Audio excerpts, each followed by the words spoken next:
Just remember thinking, how are they going to tell my mom, my dad, and fiance at the time that I'm no longer here?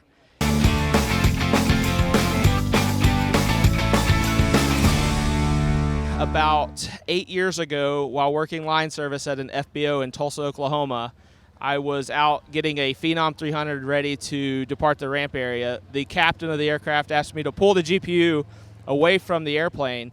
So I reached down with my left hand, grabbed the GPU, reached down with my right hand to grab the cord, and where I grabbed the cord, the insulation was was missing, and I could not let go of the cord. It was 28 volts, 380 amps, and almost killed me.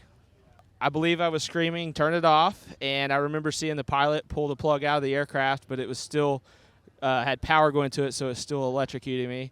I remember seeing one of my fellow line workers come over and kick the GPU switch off, but it was still plugged into the wall, so it still get me. And they finally ran over, pulled it from the wall, and it let go.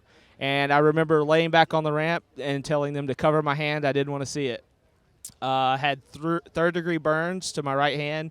I spent 2 weeks in a burn unit and had to have 2 skin grafts done and about 6 to 8 months of occupational therapy to learn to use my right hand again. I had just passed my CFI initial check ride and was grounded from flying for about 6 months.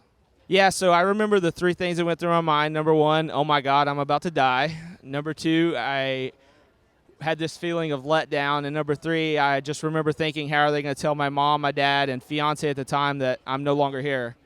And the sensation of not being able to let go of something that is hurting you is something that I pray I never feel again, or anybody else for that matter.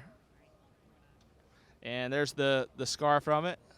So it is a daily reminder. One of the good things is, like, when I go to a restaurant and they, bring your plate to you and they're like, "Careful, hot plate," I usually go, "Yeah, I know, I found out the hard way." And the reaction from the waitresses is priceless.